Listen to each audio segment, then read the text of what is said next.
This PSA was brought to you by the Peter G Show. You may have second thoughts after the show. Don't drink the faucet. We're really talented. We should get Oscars. Just pick out a car, for Christ's sake. No, my name is Peter. Yeah, I want. Here's good. Yeah. Madam Perry. I need to get back in the genie bottle. Louis from Pennsylvania, you're on. He likes it.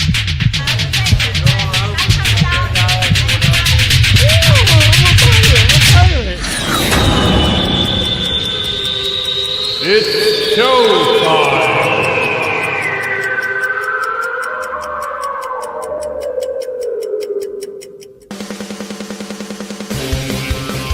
Peter G Show, Peter G Show, divorced dad, single dad, divorced dad, single dad, Peter G Show.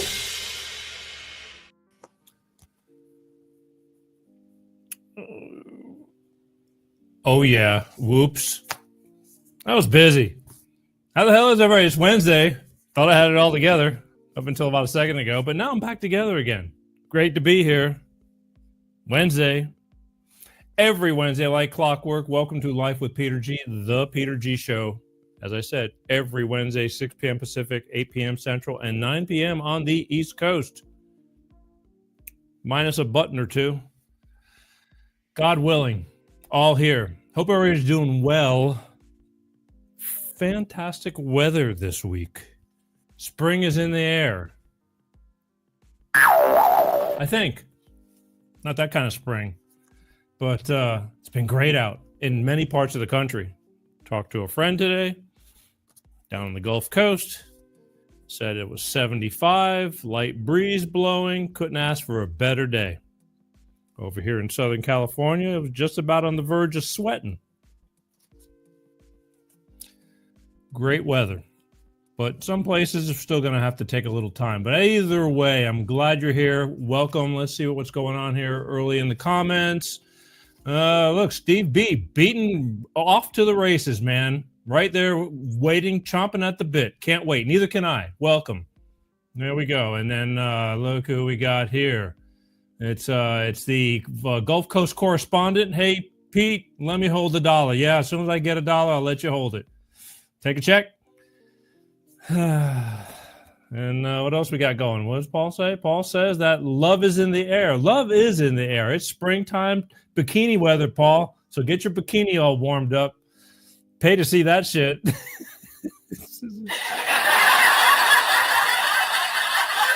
Yeah.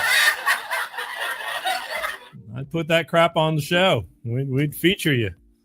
But either way, speaking of show, we got a great show tonight. All fun and games, but do have a great show tonight. Kind of taking it a step back, going back to my roots, so to speak, life. You know, lately there's so much current events going on. I can't help it because that's important stuff too, because it's the life we're living right now.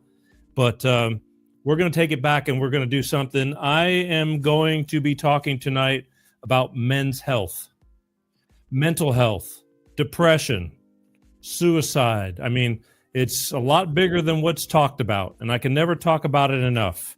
There's way more men that suffer with this type of illness than you really know. It's kind of like a silent killer for not being, you know, and how do you want to call it? An organal disease. It's a mental disease, and a lot of people don't understand it either. And we're going to talk about that tonight, because tonight, what got me to do the show tonight was I was talking to an old friend. I've known this guy since I was 16. Played in one of the first bands I ever made my first dollar with. And we lost track for many, many years, but then we kind of found each other probably around 2014, 13 or 14.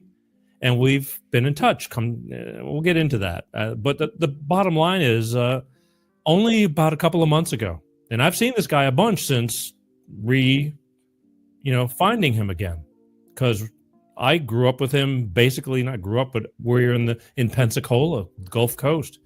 I've been in Southern California almost 34 years. April will be 34 years, which is a long time. Kind of really makes you take a look at things. But come to find out, he was 20 miles away from me over here in Southern California and has been here, and I had no clue. So we got together. We've done a little bit of playing and things like that. But anyway, at the end of the day, only a couple of months ago, during a phone conversation, did it come out that he's telling me he suffers from depression.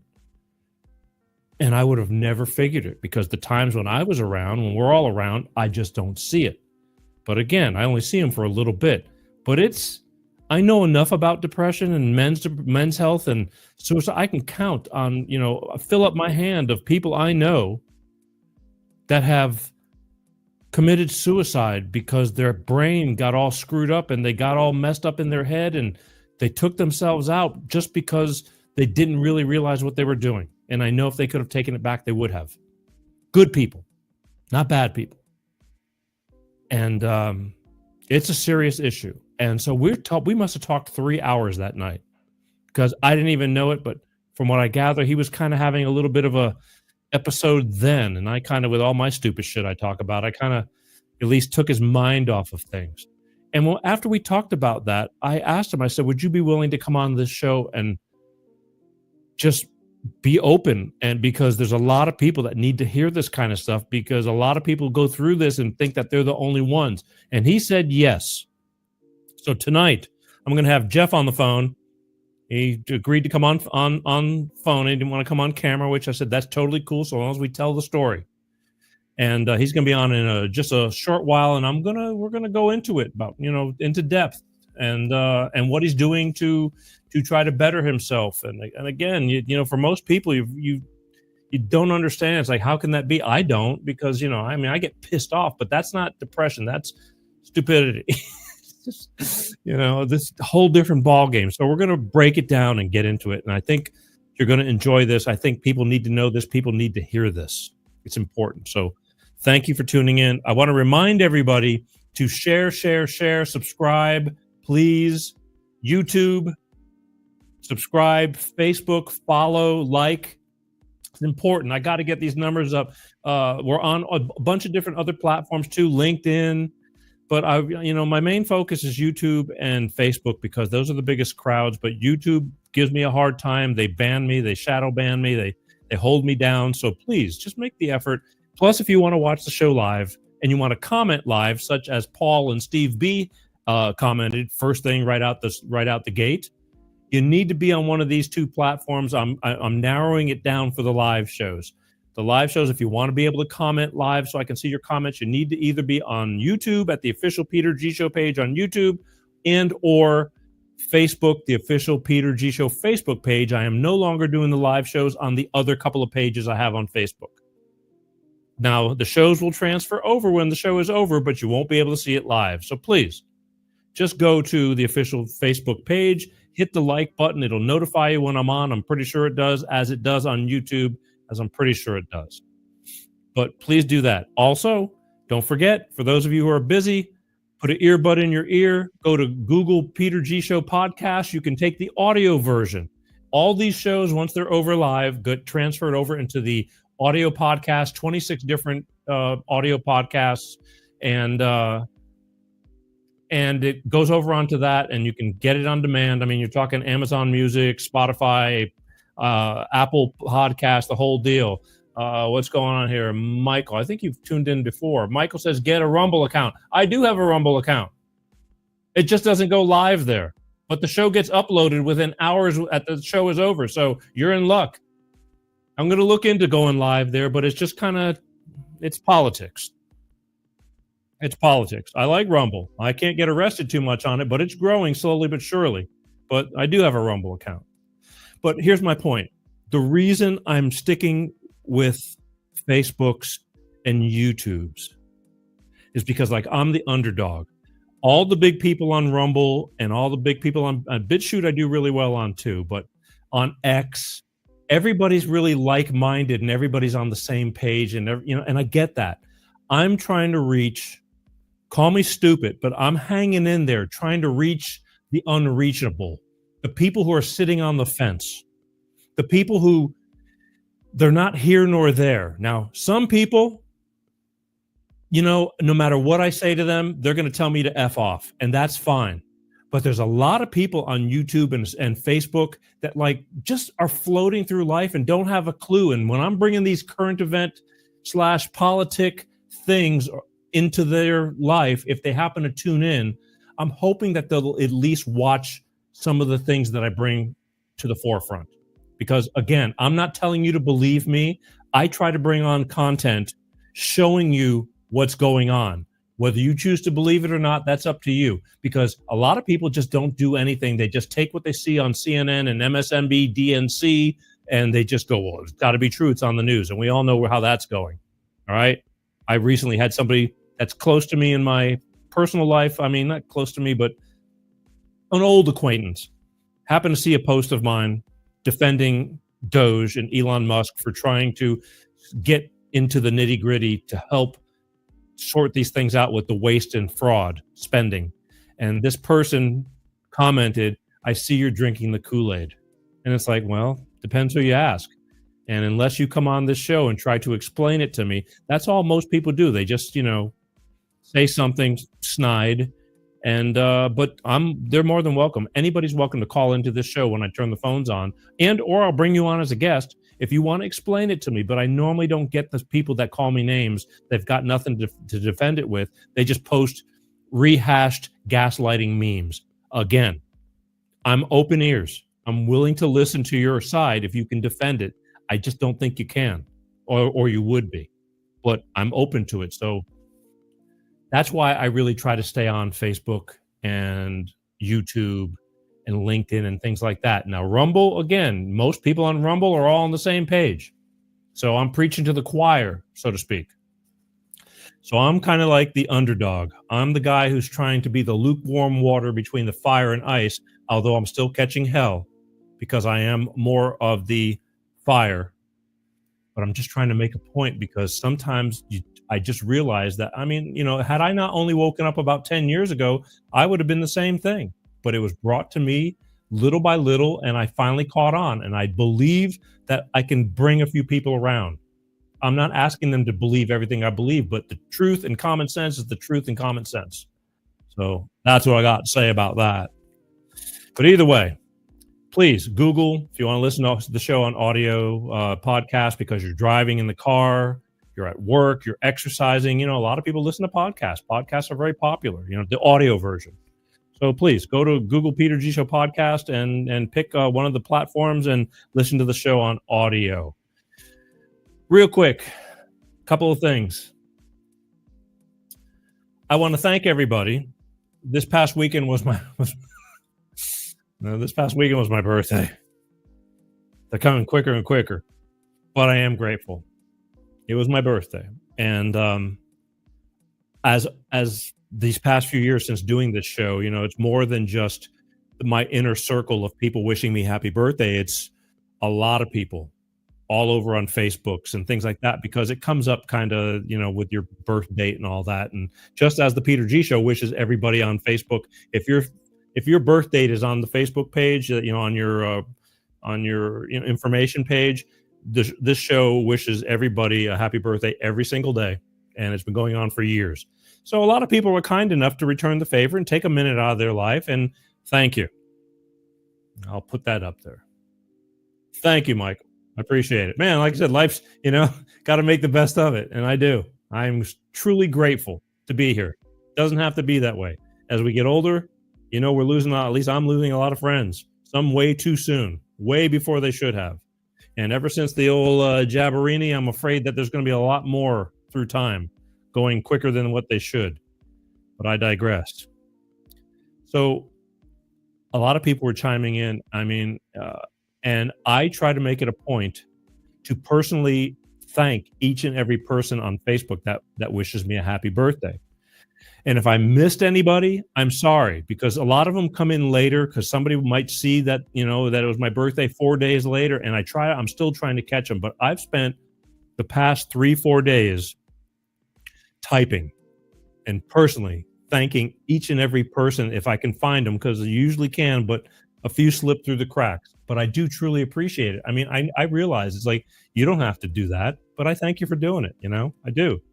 because personally, I love life. I don't, even if I get pissed off at something, it's temporary. I mean, life is short. I'm appreciative of everything that I've gone through, almost everything. There's a couple of things I'm not too happy with, but divorce and single parent, but it made me who I am today.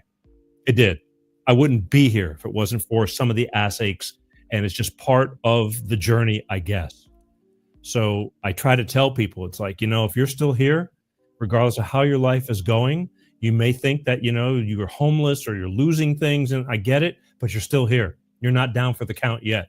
So keep the faith and try to take care of yourself too. Try to. Okay, Paul, for you. So here's to thank you for everybody for the birthday wishes. And again, if I miss somebody, I am truly sorry. I didn't mean it. Just there's a lot, and I've gone over it, but things happen. Salute.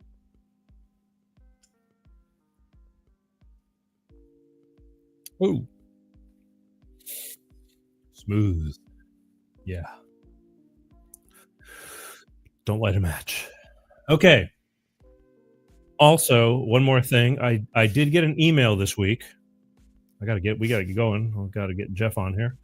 I did get an email this week. I got an email from, where is it? I got an email from Elon Musk. Yeah. He wanted to know what I've been doing this past week, and if I could write, down 5 things that I did this past week for my job here at the Peter G Show, so I can validate that I'm actually here doing my job. And okay, I didn't see really nothing wrong with that. I get it. I want to keep my job. I like my job.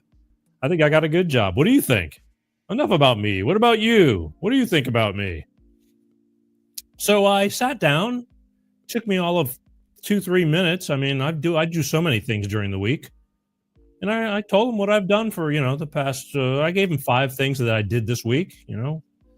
Producing segments, or booking, or I wear a lot of hats on this show. I dream of the day I can relinquish some of these rights, but right now I'm a busy son of a gun, and so I sent it off. And I said, "This is what I've done. I love my job. I think it's very necessary that I'm here." I said, believe it or not, there are people that watch me. And he sent back an email. Cool. Thanks. Why make a big stink over it? If you're doing something that's valid, just do it. It's that simple. Just do it. I do every day. I just do it. All right. So here's what's going to happen. We're going to take, is that what we're going to do? Yeah.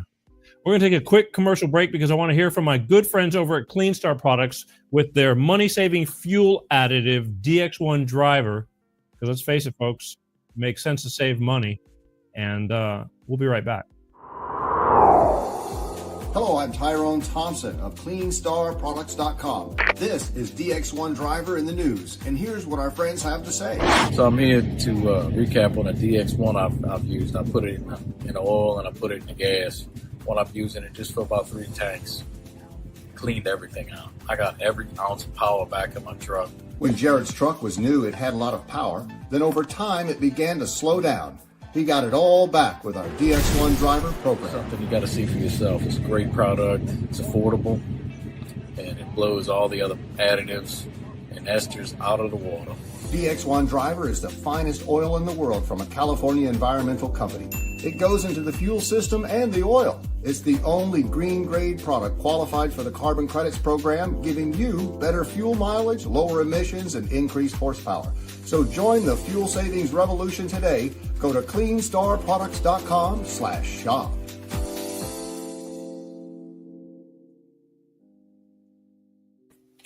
That's right, folks. CleanStarProducts.com. All I can tell you is 2 things. It works. I'll repeat myself. It works. It really does. I wouldn't have believed it, but I've used it myself. I said I wasn't going to talk about something if I didn't know it didn't work, because why would I? I don't have to. But I was surprisingly amazed because, let's face it, I go to the store, I see a million, products on the shelf.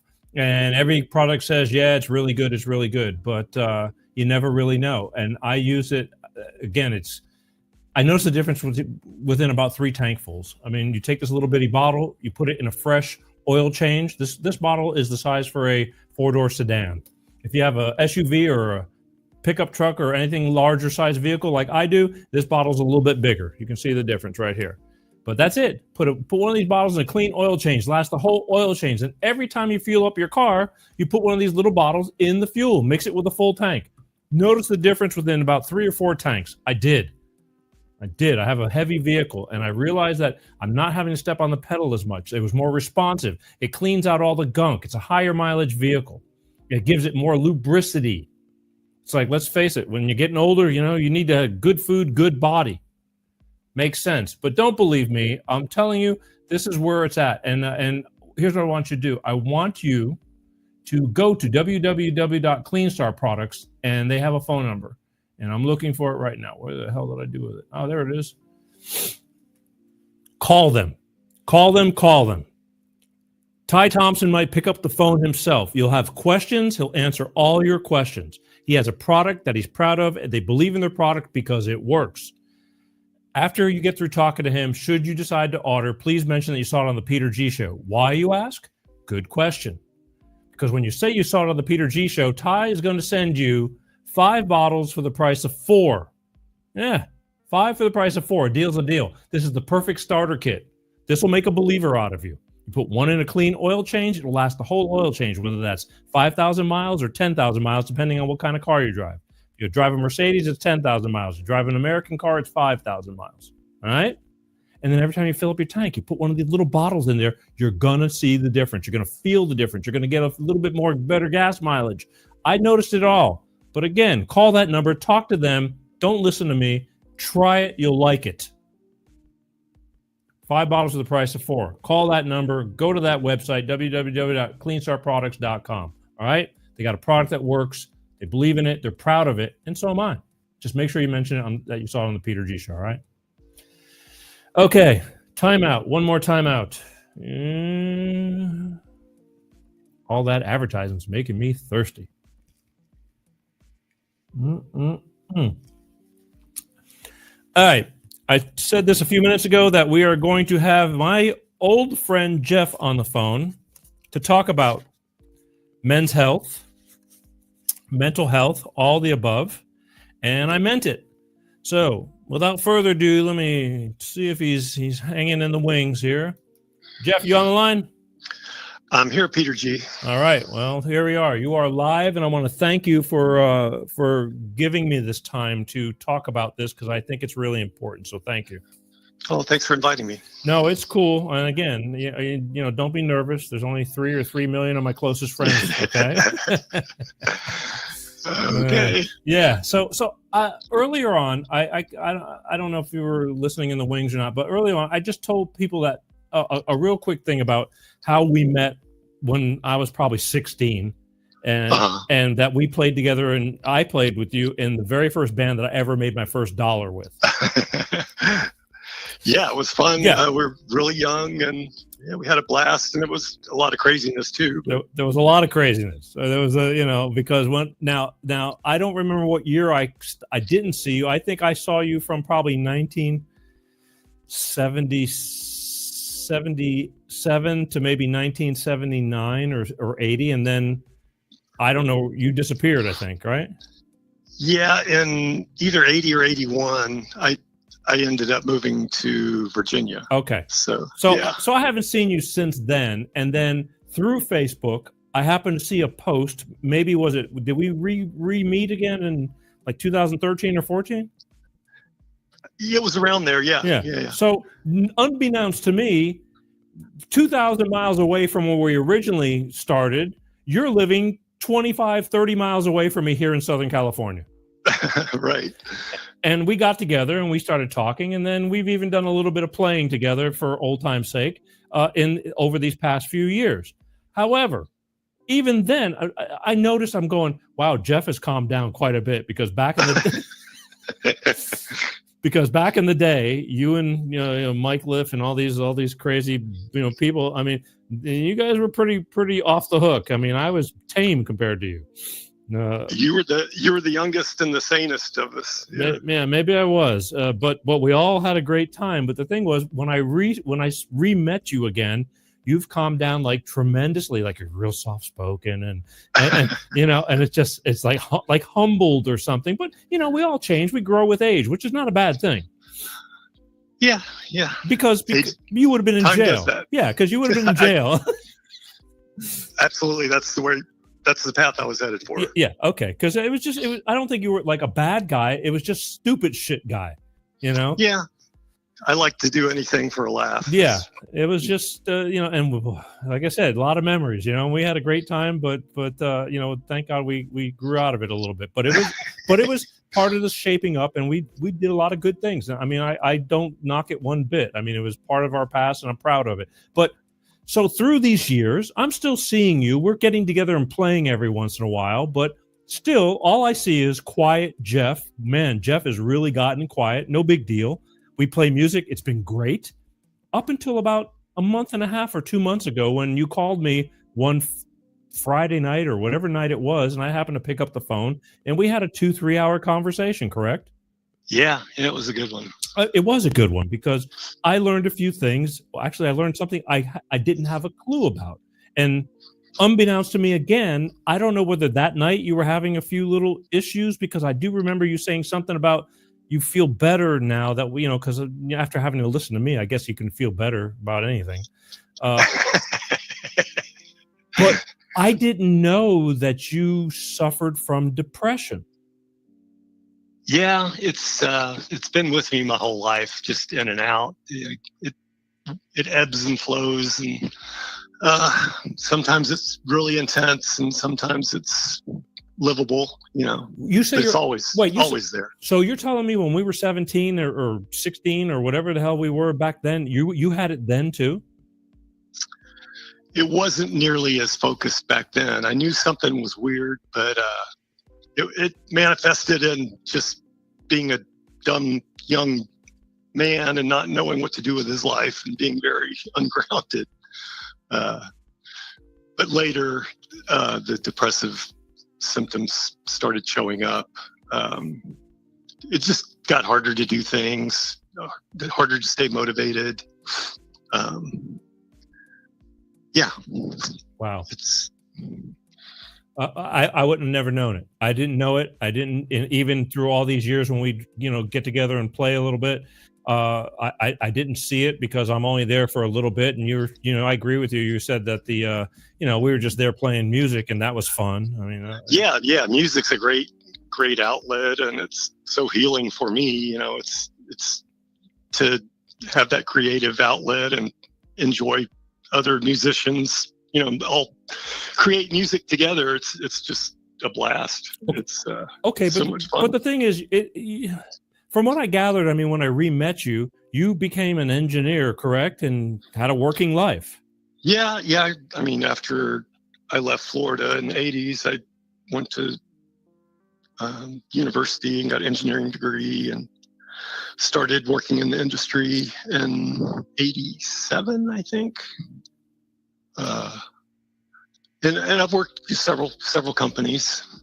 Got to do some fun projects. It's been an interesting career. But about 2 years ago, I'd been really stressed out, and I woke up one morning and I just couldn't get out of bed. I couldn't do anything. It was like I was paralyzed. Yeah. How long ago? About 2 years ago. Okay, so recent. Mm-hmm. That's it. It really came to a point then, and it got so bad I had to quit my job. I couldn't work, couldn't concentrate. Just had no motivation to do anything in life. Didn't want to play guitar, didn't want to surf. Just really didn't want to be here, is the bottom line. That's pretty deep. I mean, you get into your own head and you're getting all these weird thoughts uncontrollably, and you can't talk yourself out of it. Yeah, it's like they arise from deep inside and tell you you're a piece of crap and you shouldn't be here. And none of the things you've done in your life really matter. So just get it over with. Wow. And only, see, because, I mean, so it was never at this level to where you didn't want to get out of bed up until only a couple of years ago. I've had other incidents. I've had 2 serious suicide attempts back in 2002. But after that, it was fairly normal and continued to work and interact with people. But yeah, 2 years ago, it just hit me like a ton of bricks, and I couldn't do anything.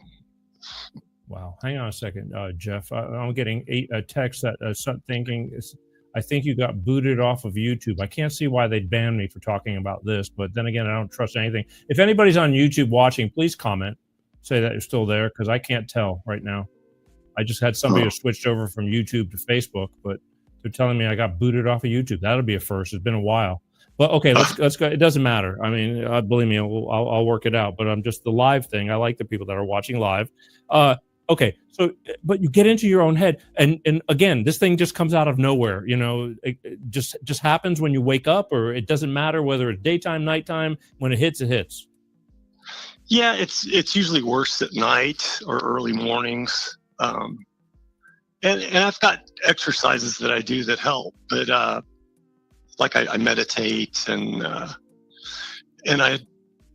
I just try to be mindful and pay attention to what's going on with my body and my head as well as I can. But 2 years ago, it just, like I said, it was overwhelming, and it stopped me from doing everything. Really? I mean, so I'm getting confirmations. Yeah, they shut you down off of YouTube. Son of a bitch. Oh, that sucks. It does, because I think I used the word suicide or something. Who knows? I don't know. This is stupid. But I'll rework it. I'll throw it up there one way or another. I'm sorry if I lost anybody.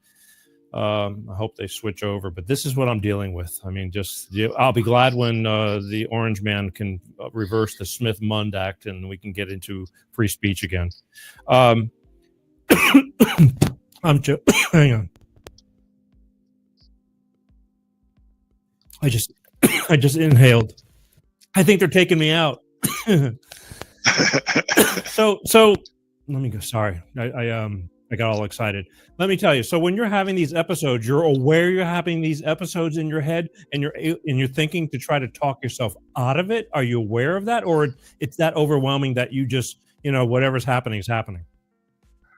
Yeah, I do have conversations with myself, I guess, sometimes. As weird as that sounds, but it's usually just like this horrible feeling of heaviness, that nothing is interesting or fun. It's hard to get motivated to do anything. Even food doesn't sound good. Nothing that I would normally enjoy is fun anymore. And the urge just not to be here becomes stronger and stronger. And when it gets really bad, I just have to concentrate on my kids, my grandkids, because they're still here, and I don't want to hurt them. Well, I get it, but I was saying, well, I haven't said it yet, but I've known quite a few people that they're no longer here because that urge overwhelmed them, and they just went somewhere and off themselves, where I know that if they could have taken it back, in a better frame of mind, there'd been no reason for it, because there was no reason for it. Yeah, it's a bummer. I mean, our good friend Mike Liff, he took his own life. I know he did, but I think he did it because he had circumstances. Yeah, he had circumstances, and he just, he was crazy as it was anyway. And I don't understand that, but I mean, I remember, anyway, I don't think that was the same thing. But I've met a lot of women that are widowed that I said, yeah, you're widowed. What happened? And it's just suicide. And it's like, It's not normal. And the thing is, that's pretty deep, where you get that deep to, you don't want to exist anymore. I mean, hell, I have tons of bad days. I mean, welcome to my life. And when it comes to talking to yourself, there's no shame in that. I understand why the homeless people, when you're walking down the street, they're talking to themselves. I mean, I talk out loud all the time. I just do. I'm thinking out loud. And there's nothing wrong with that, but to get in that frame of mind and to to get into that dark to where, you can't talk, you can't get out of it. That's heavy. It's not a fun place to be, that's for sure. And then, so have you, I know you have, but I mean, you've sought out help for this because a lot of people won't. Yeah. I've been in regular weekly therapy since 2012. And my therapist has definitely saved my life more than once. Just having somebody to talk to has been, and it was an ordeal to find the right person because I've had tons of therapists over the years, but finding the right one that you can really communicate with was a difficult task. And there's lots of good therapists out there, but I just happen to run into some not the best. No, that's true. Good mechanic, bad mechanic. I mean, same thing. Yeah. Good doctor, bad doctor. Thing. You need to choose wisely. I mean, and sometimes you got to go through a bunch to find the right one. So I do that, and I've seen psychiatrists and tried, I don't know how many different antidepressant medicines, mostly SSRI type, serotonin reuptake inhibitors, but they help a little, but the side effects are awful, and I just had to give up on them. Medication is an experiment. Everybody's different. What might work for someone may not work for another person, and may even make you worse. The thing I have is, just even today, I was on the phone with a friend, and I was telling him that what I'm doing tonight, that I'm going to have you on the show. And a lot of people don't understand it. They're thinking when you say depression, like you're just mad at your spouse or something like that, and that makes you bummed out. But that's not how it works, right? Well, it's not how it works for me. Well, I mean, yeah. Certainly when you get in a fight, it's more unpleasant than you would normally be. But it's just a general feeling that has nothing to do, or very little to do, with your outside environment. It's coming from the inside. Yeah. It's false, codes going off in your head. Paranoid. Do you get paranoid too when you're doing that, or is it just? I get anxious sometimes, but not really paranoid. More uncomfortable in crowds and stuff. But I don't typically get paranoid. Thank goodness. That's one problem I don't really have. I mean, but the thing is, again, when these things start going in your head, you just start getting all this false sensibility about the reality of what's going on. There's nothing going on, but you're making something go on in the negative fashion, and creating your own demise, so to speak. Pretty much, yeah. I've been trying to learn about consciousness lately, and at least from the readings I've been interested in, this neuroscientist Anil Seth is one of my favorites, and he likes to describe consciousness as a controlled hallucination. It's just basically the brain's model of reality that's predicted for us, and it's usually pretty good, but it's always a little off because we can only take in so much of our senses can take in so much, and we get things wrong. And I think in depression, it's just a case of, at least partially, of these thinking patterns that I've just adopted over the years. It can get uncontrollably negative, and then I just fall down this path. It's like being sucked into a black hole that you can't get out of. How long? It seems like that. How long are your bouts on an average, or is there? Yeah, I mean, lately they usually only last 10 to 12 hours or something. If I can get through that, I'm generally okay. What are you? You're aware of that, though. I mean, the thing is self-awareness. I mean, a lot of people, I think that do, go into that where they do take themselves and off themselves, so to speak, or whatever. They can't overcome the thought that they know that they shouldn't be in that mode. Yeah. I mean, the mind does weird stuff, It's strong.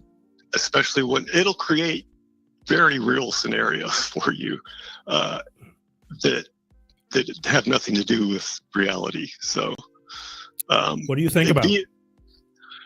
What do I think about? Yeah, the scenarios that it creates, they put you in such a downward spiral. I mean, do you remember them, or is it a reoccurring the same shit over and over? What is it? It's just tons of guilt, mostly just old relationships.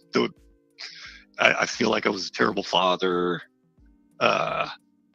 You know, I've never lived close to my kids.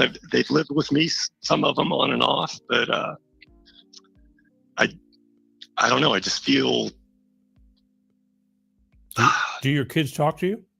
Oh yeah. Well, 4 out of 6. I got 3 biological kids and 3 stepkids. And all right, let me. So, which ones talk to you? The biological or the stepkids?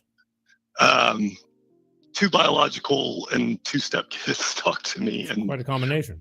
And one biological does not, and one stepkid does not. So Let me tell you, parenthood is a bitch. It's not easy. Yeah. And when you because I'm guilty of through divorce. I mean, my not biological half stepchildren. I mean, they could it's not like we have any relationship anymore. There's blood was thicker than water, and that's just the way it goes. But I mean, it's not easy being a parent either. I mean, unless you're abusing them or something like that. I mean, and they have minds of their own too. I mean, I see it on Facebook. I got close friends on Facebook that they love their children, but their children, whatever the reason, they're not talking, and Yeah. you go through that shit.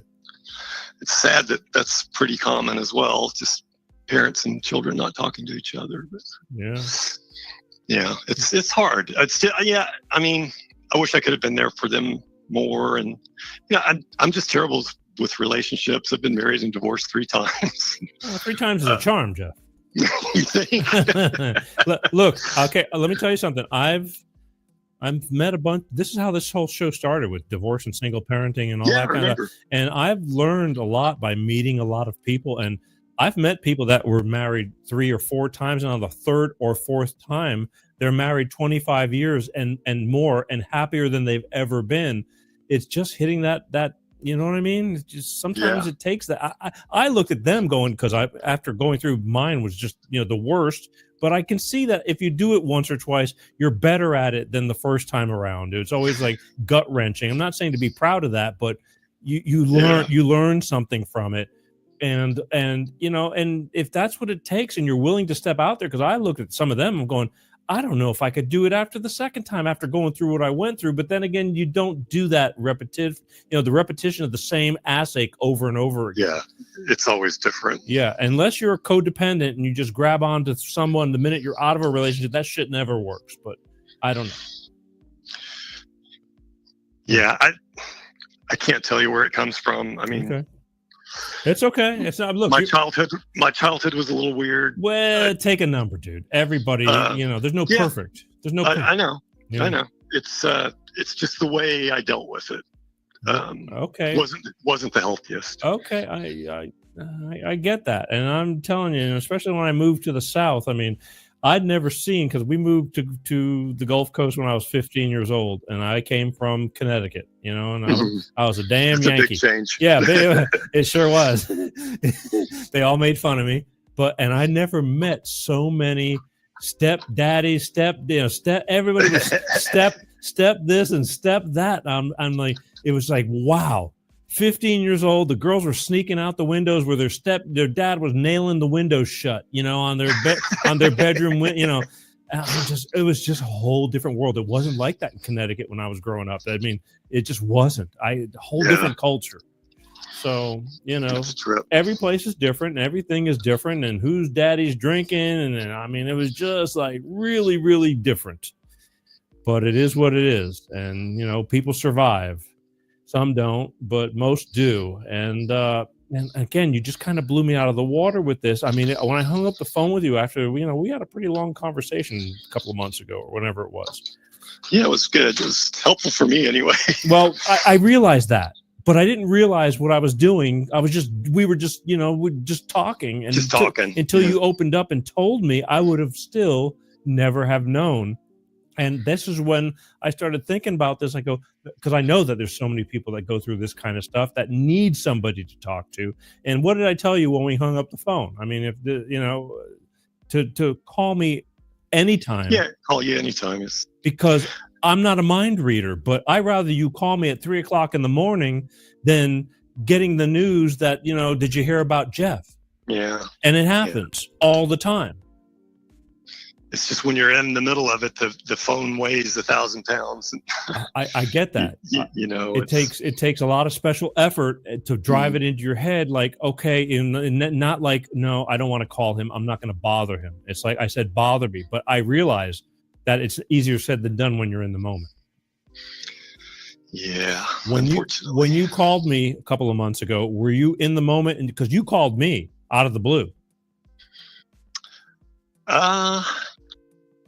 I was in a pretty bad place. Yeah. Okay. Well, that's one. I mean, that's one good step. I mean, better than, you got you out of it, I guess. I mean, I got, yeah, for sure. I got tons of stupid shit I can tell you about, it's a bottomless pit. Bottomless pit. We can talk about the old times, the old neighborhoods, whatever. And because there's a lot of stupidity there, good things, nothing bad, but a lot of stuff to snicker at. But I didn't have a clue. And that's when I said, okay, maybe, if you're willing, I would like to share this. And some people will and some people won't. But I said you'd be doing a good deed, I think, down the road, even though YouTube just popped me off their channel and I'll have to deal with that. But there's plenty of people on other platforms that'll be listening to this. And if I can reload it and reword it, maybe I'll get to sneak it on. We'll see. But okay, so you started talking to me that you've been trying to get help and there's all this kind of help. And first you were telling me about like electroshock therapy, like from the old days. My mother had an aunt. I'm telling you, I was a little boy that she was having mental illness, good woman, but she'd go into that thing to where she was out of her mind for weeks, or it felt like months, and she'd have to go into a mental institution. And I remember as a little kid that they were doing electroshock therapy, like the old ways, like strapping a thing to your friggin' head and just, zapping the shit out of you. You're telling me there's modern methods of that now? Well, actually, they still do the old way for extreme cases. And my mom went through that too. She was several sessions of electroshock therapy. But now there's a newer, more gentle method called TMS. It stands for transcranial magnetic stimulation, transcranial magnetic stimulation. They put this very precise electromagnet near your skull, and they're able to generate electric fields inside your brain, and it's kind of like a reboot. They target certain areas that depressed people don't have as much activity in as a normal person, and they're getting pretty good results. It's a long process though. You have to do like 36 treatments, and it just takes time. How long? Every week? Every day? What? Yeah, you do it 5 times a week, and it's about an hour treatment, counting they make you rest and stuff. The actual magnetic electrical pulses are 10 to 20 minutes, I think, or something like that. It's not like a One Flew Over the Cuckoo's Nest, No, it's not like that. Okay. But anyway, I tried to get in that. I've been trying to get in that program for UCLA Medical has a really good TMS system, and my insurance denied me coverage, so I'm kind of stuck. Okay. with that path anyway. But you just recently told me, you said, well, which is, I've heard a lot about this with people with PSTD and all that kind of stuff. And, or is it PSTD or PTSD? No, PSTD. You just recently did mushrooms, or what do you want to call that? Yeah. I did they call it a heroic or a therapeutic dose of psilocybin mushrooms, where you take a large dose and you wear an eye mask because you just want to go internal. And then I wear headphones, and I've got a playlist. This is something that's studied. It's called psychedelic assisted therapy. Where'd you do it at? I did it on my own, and I do not recommend it. But all right. There are places you can go to. Oregon has some, and I think Colorado. It's weird because of the laws. Psilocybin's still illegal. Yeah. It's decriminalized a few places, but it's still illegal. Uh-huh. But anyway, yeah, I took a big dose, and it's awesome. You completely lose sense of self. I didn't know I was a body. Wait. How did you know how much to do? Where'd you get it? And can you get me some? There are ways to get it. You know a guy who knows a guy? Especially in California. Anyway, yeah, I don't want to no okay, but too much. Okay, but how did you know how much to do? I mean, because back in the day when you and I were playing, I remember there was this guy named Rick that was a friend of Mike Lifts, and we went and we used to pick mushrooms from the cow pastures at the 4-H club. Yeah, we sure did. Yeah, I remember we did it. They said we had a good time. I don't remember, but whatever. Still here. Yeah, this isn't really for fun. This is like for self. I know, but the thing is, when you're doing it, you were by yourself when you did this. Yeah, and I've taken it several times, and I'm a pretty accustomed user. I know what's going to happen for the most part. You never really know with mushrooms, but I'm prepared. I get it. It's all about set and setting. You have to be in a safe place. Good luck. And no, seriously, or else you can have a really messed up experience. I get it, but how do you define a safe place if you're tripping and you know no place is safe? If you're melting. It's not like that. I don't know. That's what I'm saying. How do you know how much to do, and for what you're getting? Well, there's some variability in there because mushrooms are different strains or different potencies, and you kind of have to experiment a little bit. Yeah, Cheech and Chong say, "Wow, man, I hadn't seen anybody eat that much in a long time." You know. Yeah. So. Typically, anything much over 5 grams is considered a big dose, and it depends on your body chemistry and your physical size and a lot of factors. It's not something that you should take lightly. This is a very serious, powerful hallucinogenic drug, and you should be careful. But if done right, I mean, I had a wonderful experience. And what I was going to say is I have an eye mask on, so I can't see, and I have headphones on. And it's a playlist from Johns Hopkins Medical Center where they're doing their psilocybin research. And then I add some classical music, and then I finish up with Beatles. So I've got about a 4-hour playlist. How do you know how long it's going to last? The heavy part usually lasts 3 or 4 hours. And you just sit there the whole time? I lay in bed, and you're usually another side effect of the psilocybin is it makes me really cold. So I'm under blankets as well. But what makes you not want to get up or pull the mask off your eyes, or you're like, go look in the mirror and watch yourself like freak out or something? What makes you know what I mean? Because I'm intentionally trying to go inside. Okay. I'm trying to pay attention to what's going on as much as you can. That's what I'm saying. It's like, how much control do you have?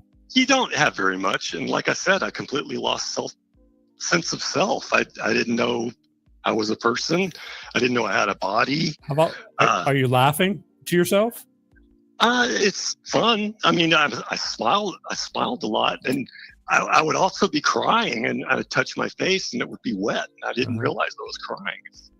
Sure, that or you peed on yourself. Well, on my face, that'd be Yeah, who knows? pretty good shot. Might have been like a fountain, you know. I mean, I remember we'd be sitting next to each other, and somebody would just go, "Ah!" You know, they'd put their hands on it and just stop it, quit it. You're freaking me out. Well, see, that's part of the set and setting. You can't have people trying to irritate you. Okay, then don't call me over. Then don't. Wow. It's it's a different kind of. It's not just for fun. Yeah. You know, just not recreational use. So. Says you. When you finally, like, everything's like back to normal and all that, I mean, what do you think you're gaining from that? I mean, other than while you're in the moment, what is it doing for your, like, after that? Well, for me, it's really fun watching my consciousness kind of dissolve and change into something completely alien. It's like, and the feeling that you get while you're on the psilocybin is very pleasant, and some of that carries over after you're sober again, and you see things a little differently. Like colors might be a little brighter. My mood's definitely improved. Definitely not as depressed as I was prior to taking it. And it just helps me to be more mindful of what's going on. My personal problem, I think, is just reacting too much without paying attention to my mental state, my state of my body, what's going on around me. Mm-hmm. I've kind of just rolled through life, just trying to get through as best I could without a lot of reflection. And I think it's just caught up with me. What do you think? I mean, what are the odds? I mean, doing that and going down a bad road, because people have had like so-called bad trips and all that. That does happen. I've had some strange experiences. I wouldn't call it a bad trip, maybe a bad portion of a trip, but it's really it's a very, very safe drug. There's no known overdose quantity. You might just kind of lose sense of reality for a while, but you come back. I mean, it's much safer to do it with you're supposed to have a trip sitter with you at all times, but I'm kind of on my own. So. Well, that's my point. What's a trip setter? Is that somebody just there watching you? Yeah, and it should be a medical person, but yeah, anybody, or a friend. Yeah, there you go. Just somebody to be in the room. You're saying you're saying it's a safe drug. You can't OD from it, but we all know that the old joke is, people jumping off of buildings thinking that they can fly. I mean, it's just that is pretty unfounded, and the origin of a lot of those stories came from government programs where they would give large quantities of LSD to alcoholics and mental patients and strap them down and not tell them what was going on. Uh-huh. And, they're probably not going to have the best experience if you do that. Right. Yeah, but it's compared to alcohol and nicotine and heroin and methamphetamine. I get that, but hey, it's one of the safest drugs. There's a lot of these like encapsulated, like what do they call that, microdosing type stuff? Well, yeah, that's what I wanted to talk to you about. I started doing that to try and keep the effects of the big dose, because you can't do the big dose very often. Right. Yeah. Maybe a few times a year or something. It tweaks you out too much. Yeah. It's just intense, and you don't have any desire. At least I don't have any desire to do it again soon, because it's a lot. I mean, it took me a couple of days to recover from it too. You get the heebie-jeebies after that, or is it no? You're just kind of tired. Oh. No heebie-jeebies or weirdness. So the microdosing. I mean, I know people, or I've heard people that just it just ups their step and things like that as needed. Is that something you've tried yet, or you're considering it? Well, I have tried it in the past, but I wasn't real consistent about it. Mm-hmm. And this Monday, I found a protocol that I like, and I'm I made my own capsules with 1/10 of a gram dose, so it's like nothing. You don't feel it at all, but it's enough to get in your system and help keep the effects going. Uh-huh. And I mix it with niacin and lion's mane. How do you do that? You're a pharmacist now. You can yeah, you can buy it in powdered form. Uh-huh. Now, how do you know what you're mixing? There's stuff online where they give you the ratios. There you go. Hey, make me some. No, I didn't hear that here. Do you hear that? Who said that? I just always was curious because I know a few people that like they'll do that and it just kind of keeps not high, so to speak, but you're just no, you don't get high at all. Put you a little pep in your step or something. Yeah, I don't really know how to explain it because I've never done it, but I was curious about it because I'm going, what does it do? I don't want to be doing acid. I mean, so to speak, it's like, did it, got the t-shirt, and I'm just happy to be right now. But yeah, sometimes take a little bit of a push. I'm going, I don't know. I don't know. I guess I'm asking the question. It's like, and you'll do it daily or when you just feel that feeling coming on? So the protocol I'm doing is 4 days on, 3 days off. So you do it 4 times a week, take a break because, there's a tolerance buildup problem with psilocybin, so you need to give your body some time. Why would you do it every day if you don't need it? I guess what I'm asking. It's like if I have a headache, I'll take aspirin. If I feel that need coming on and just work my way out of it. Don't know? Well, the main reason I'm taking it is for the depression, and the depression is chronic. It's every day? It varies in strength, but yeah, it's every day. So I'm just trying to improve my baseline. So you don't have any days that like you're going, God, why can't I feel like this every day? Sure, I have good days sometimes. I definitely do. But what would you say the average? I mean, average is pretty crappy right now. Oh, great. Something I said? No, man. Wow. Yeah, I see. This is the thing. And a lot of people don't understand this. And they don't even know what one person's going through. That's why it's like you never know what's going on in somebody's life.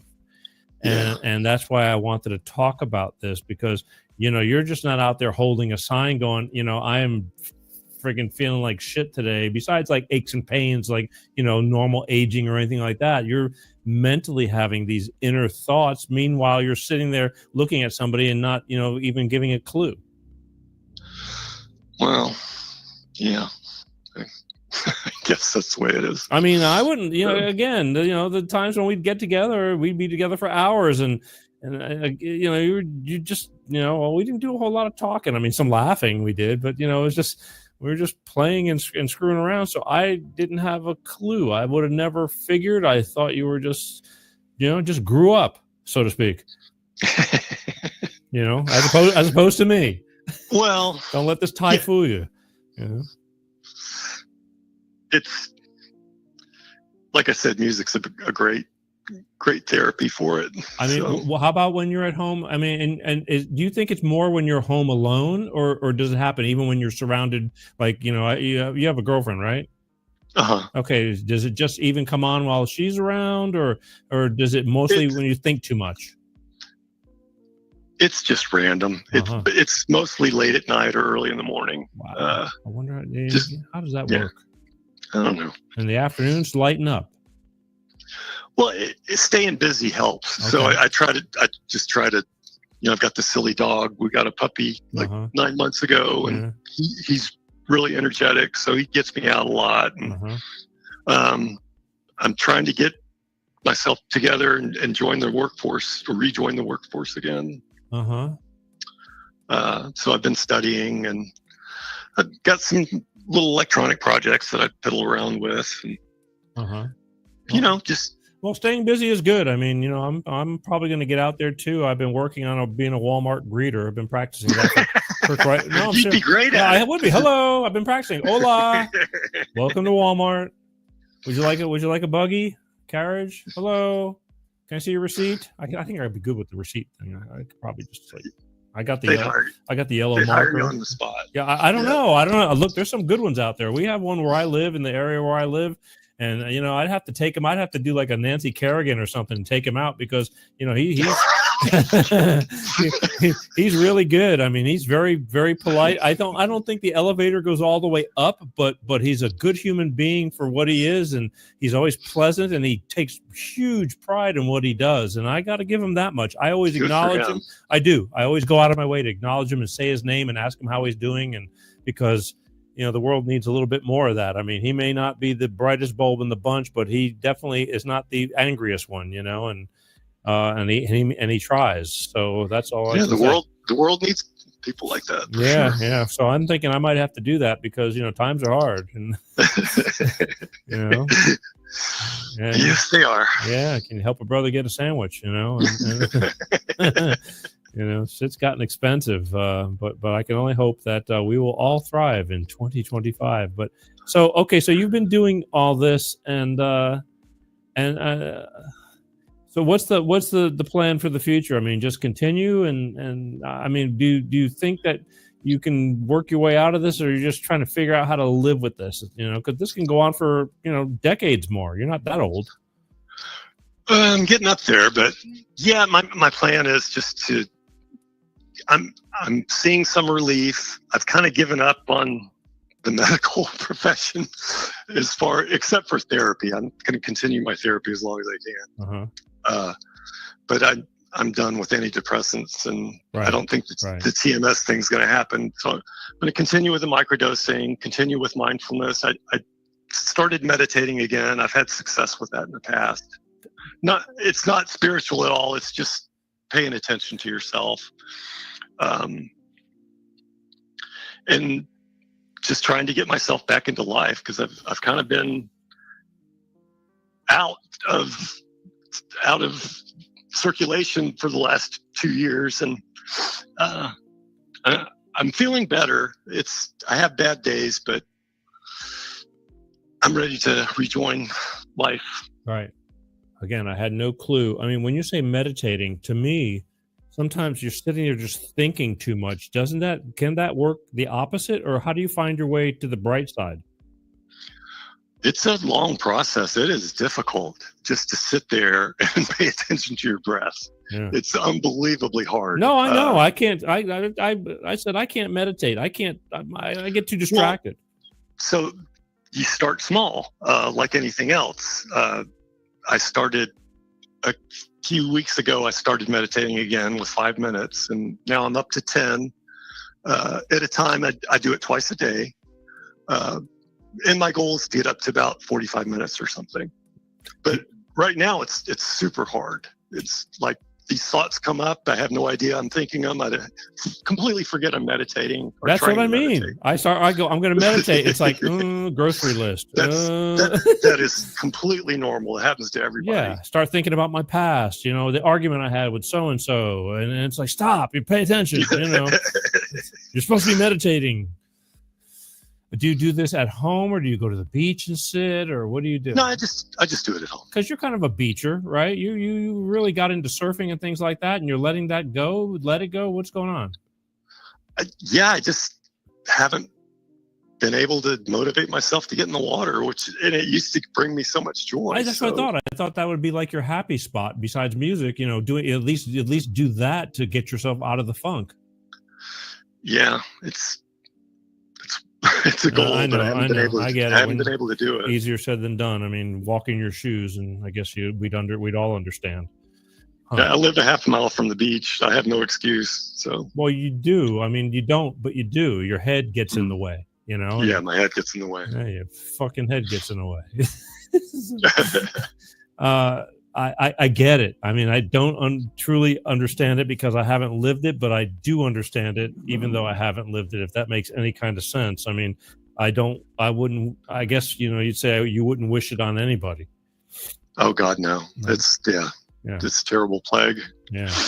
I'd rather have cancer or something. Oh, no, I don't know, man. Pick your, it says you, but the person with cancer says, I'd rather live. I'd rather be depressed. At least I'd be alive in 5 years. Exactly, because you might have a chance of working your way out of it, as opposed to some of these cancers where they claim they can't fix you. But it's just so frustrating because mental illness is not that well understood scientifically, and they've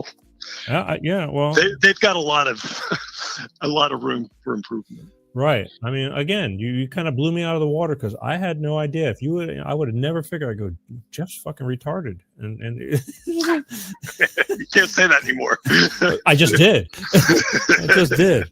I mean, I say it jokingly because I don't really mean it. So I don't care. I'm tired of being politically correct. I really am. It's just so stupid. It's just, we all need to laugh. That's what we're doing. We're laughing at ourselves. There's serious things about it, but we're not going to sit here and, again, the pity party stuff and it's time to. No, that's not useful. No, it's not useful at all. And I mean, there's some gut wrenching things I do on this show at times. I mean, and even my own life. I mean, I think about things and it's hard, but the key is to keep moving forward. And when we forget how to laugh, I mean, laughing, is like, to me, some of the greatest cure of medication. And I don't think I do it nearly enough as much as I used to, because I'm kind of insulated nowadays. This show, it's just different. And I dream of the day that I get more people that we're screwing around, but yet so positive in our screwing around, and, yeah, but this is serious stuff. And I still try to make it pleasant, but it's serious stuff. There's a lot of people that aren't here to talk about it. And that's why I wanted you to talk about it if you were kind enough to do it. And you were. And I think that, like, not only for today, but it's the gift that keeps on giving. This show will roll on for the years to come. And it really blows my mind how many people will pick up this show once it's over on the live version. So that's an important thing. So you're doing a good job for not only yourself, but I don't know if if the show tonight talking about it's helping you at all. Might be worse, but it's always helpful to talk about. It's another F and Peter moment, but I have hopes that even again, you can watch this show and learn things. I told you our conversation today, I watch every single show I do because I'm always seeing what's going on with me, with the show, the flow, the words that come out of my mouth. So I'm good and I'm not so good. But the same thing, I think I've had so many people that have watched themselves and listened to themselves that don't get the opportunity to do that.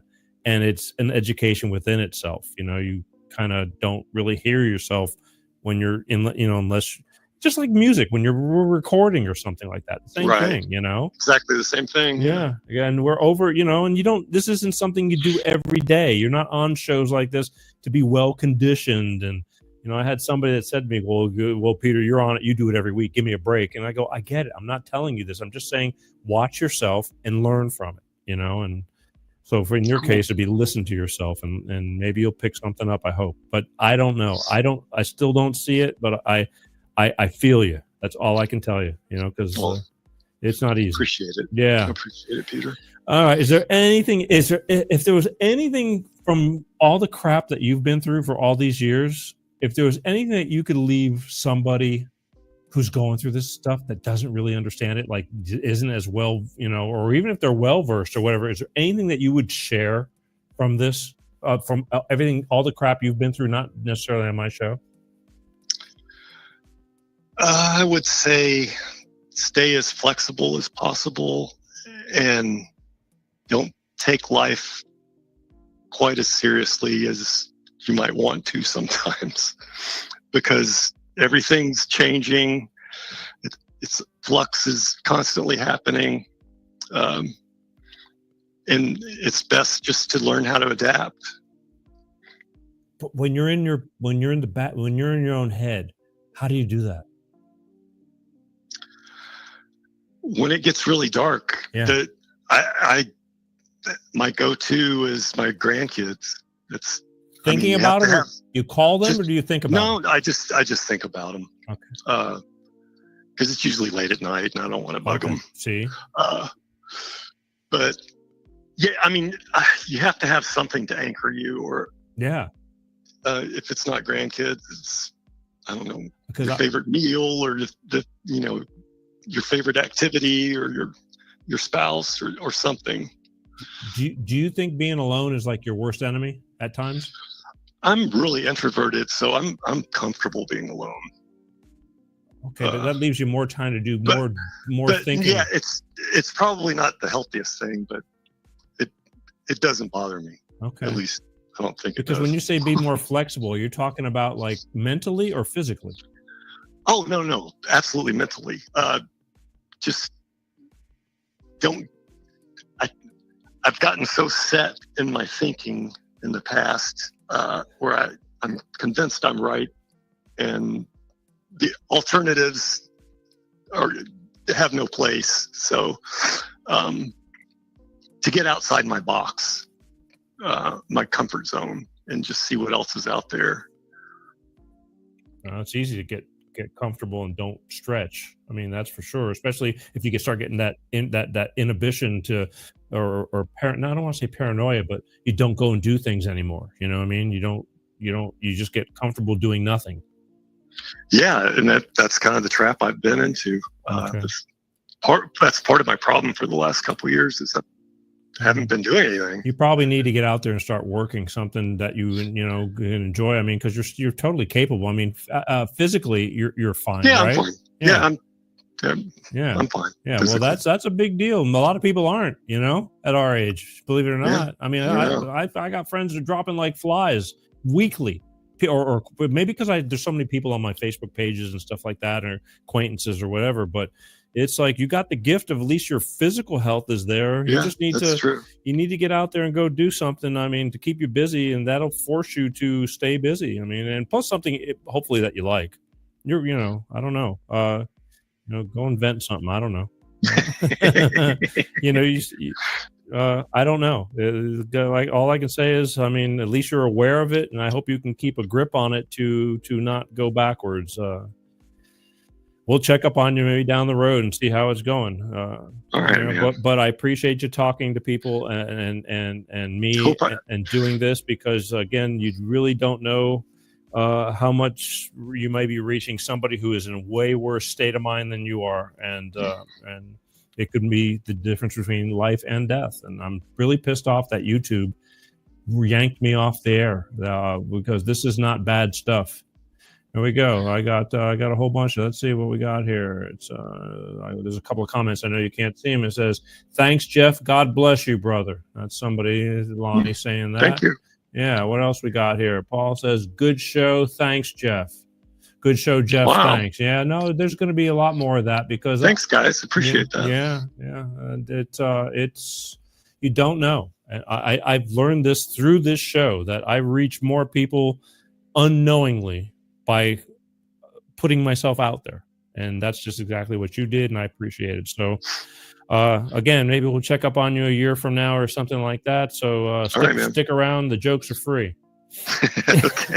All right. Well, listen, again, thank you for having the courage to come on and just let your hair down, so to speak, and let it out. Thanks for inviting me, Peter. No, it's okay. I apologize for never having a clue, but being oblivious to this stuff, but you hit it kind of well. You didn't, as opposed to me, I'm an open book. I say, hey, Peter, how you doing? Oh, you don't know. It's just and it's like, you were just always you turned out to starting to be like the quiet guy and just kind of went with the flow, and we'd have a great afternoon of playing or whatever. And then everybody loads up and, we tell a couple of jokes and leave.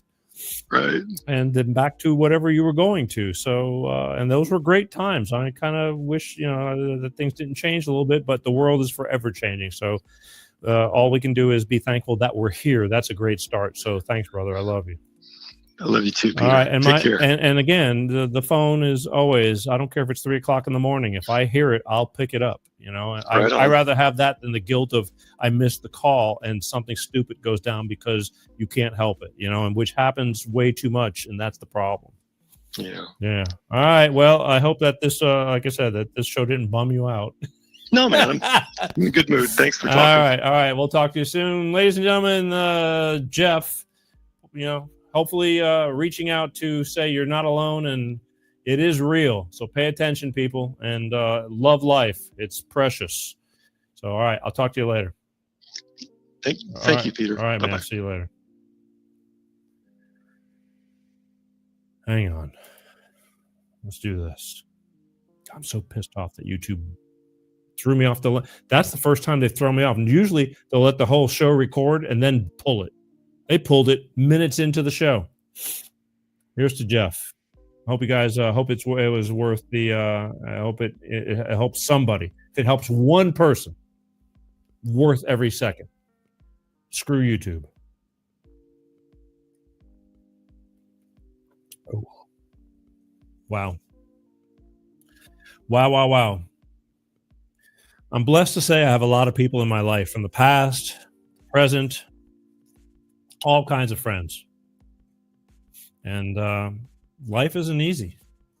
Life is not easy. You know, everybody's got issues, whether it's financial or whatever. But if you're still here, we're all here for a reason. So thank you, Jeff, for talking about that. For a lot of people, it's not easy to do. I've had people that were going to come on this show, talk about certain things, and at the last minute just completely like ghost me. They just couldn't do it. So I appreciate him for doing that. But yeah, it's heavy. But again, this is what I do on some days, and some days we'll do something else, but it's all good. Entertainment with a purpose. So I want to thank everybody for watching Life of Peter G, The Peter G Show, every Wednesday, like clockwork, right here, 6 p.m. Pacific, 8 p.m. Central, 9 p.m. on the East Coast. Please, please, please, even though YouTube just did what they did to me, keep subscribing to YouTube. Follow me on Facebook. And watch all the shorts on TikTok, and follow me there, Instagram, Rumble. I mean, all of them. I need all of them because I don't know who's going to throw me out. I'm trying to do good here, and YouTube just completely kicked me out. There could be people on YouTube, as there are many, who needed to hear this, and they completely blocked it because of their AI and bots and all that bullshit. I'm tired of it. I meant to hurt nobody here. We're here to help. Just sucks. Pisses me off. This wasn't even anything current event or political, taking a side or nothing. But I think I said a few words that maybe I haven't done this in so long. I maybe shouldn't have said a few words about offing yourself or things like that. I forgot. And that's what happens. But that's life. I'll try to figure it out and see if I could repost it up there, which they'll probably, let me post it if I reword it. But then they'll pick up some of the stuff and then ban me. Who knows? I don't care. We're fighting the good fight. But thank you. Again, I want to see everybody next week and every week. Please share. I need you to help me spread the word. That's the best thing you can do for me. Spread the word. And comments. I want to know what you think. Okay? I know I'm not pleasing everybody, and some people watch just to hate, but I'm into that too. If you don't like what I do, I'd love for you to call in and tell me you want to come on the show and tell me why. I think that's interesting too. We all learn from this. I do. I really do. But that's the way it goes. My name is Peter G. I want to thank you for watching. And yeah, don't forget, audio podcast, subscribe, listen, follow, all the above. That's it. And be kind. More than anything, be kind. It's a tough world out there. Jeff's a sweetheart. I'm telling you, he's like quiet. Believe me, back in the day, it wasn't like that. They were wild. They were like get arrested, go to jail wild. Not for doing anything like criminal, just for being wild, stupid wild. But we all grew up and lived to tell about it. But be kind. It's a tough world out there. You don't have to take a bunch of shit from people, but you don't have to be an ass either. Life is short. Be thankful if you're listening and watching this show. Be thankful for being here, because every day I go on Facebook and somebody's checking out, willing or unwillingly, due to one circumstance or another. And I feel bad because I love life. And that was the biggest thing about thanking everybody for my birthday. I'm so truly grateful to be able to be here and just to be here, but I get to be here and do this. So I just keep wanting to make it bigger, better. And that way you can say, yeah, I remember Peter way back when, because I was just, before the show started, I was listening to an old promo. And it's like, should I play that? It's like, look at the journey. The journey's been incredible. But we have a long way to go, and I need your help. So thank you. All right. That's it. We'll see you next Wednesday. All right. Just be here. Please share. That's all I can ask you. Share everything. I love you guys. My name is Peter G. And peace out. Peter G Show. Divorced and single